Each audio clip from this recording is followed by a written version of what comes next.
La disruption numérique.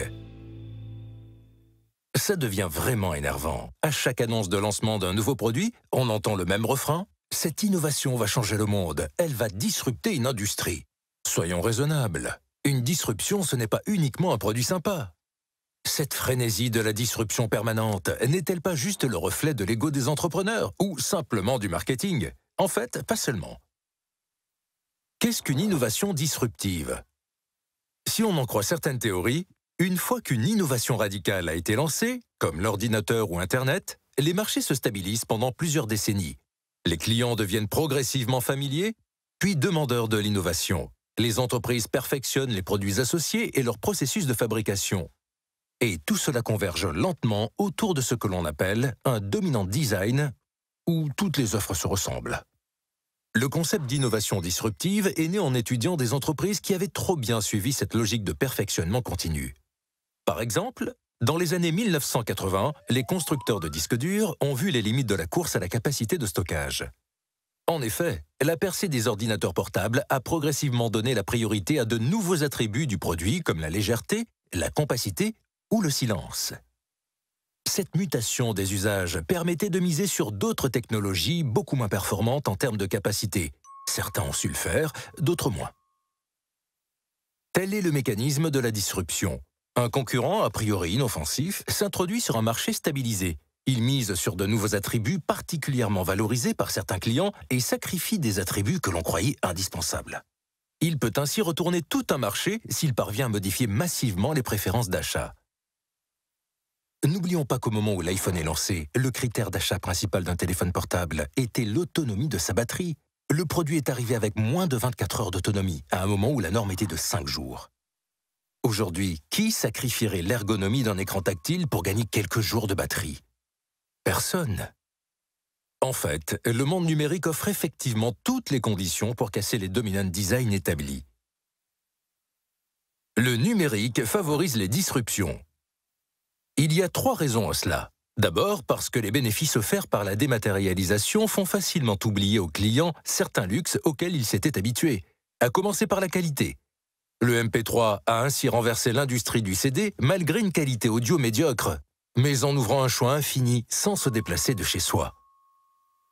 De même, l'imprimante 3D que vous aurez bientôt chez vous construira des objets certainement moins robustes que ceux que vous auriez trouvés en magasin, mais elle vous offrira des possibilités de choix et de personnalisation inédites, tout en restant chez vous.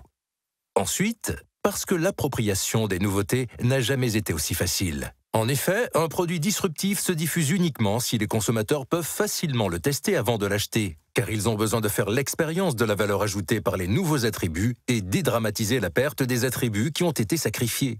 Or, les nouveaux business models du numérique sont largement basés sur des offres gratuites ou freemium, ce qui permet des campagnes d'essai massives à moindre coût.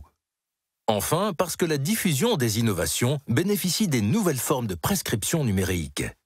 Les systèmes de recommandation au sein des réseaux sociaux sont beaucoup plus efficaces que le marketing de masse pour vaincre la méfiance vis-à-vis des nouveautés. Et la taille des marchés offerts par les plateformes mondiales permet d'atteindre rapidement le seuil critique au-delà duquel une innovation devient connue et crédible, même pour les clients les plus conservateurs. La destruction créatrice.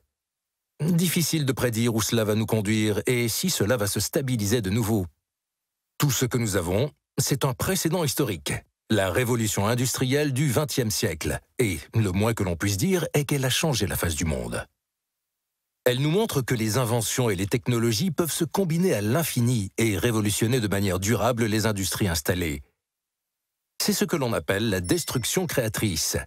À l'époque, les découvertes concernant le moteur thermique, la chimie ou l'électricité s'étaient mariées pour révolutionner les transports, la médecine ou l'agriculture. Difficile de ne pas voir un parallèle avec les combinaisons infinies qu'ouvrent l'informatique, l'électronique, les biotechnologies ou l'intelligence artificielle. Les ordinateurs et Internet sont finalement de bien timides exploitations face à un tel potentiel.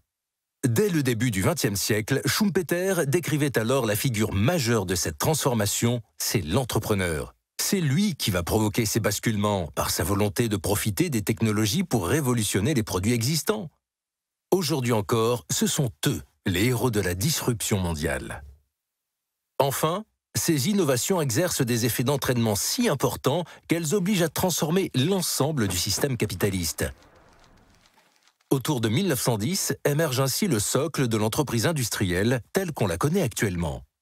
Par exemple, on invente le statut de société anonyme, le contrôle de gestion des investissements, le taylorisme ou encore le rôle de directeur général. Aujourd'hui encore, le numérique oblige à réinventer des règles du jeu adaptées à l'entreprise du XXIe siècle.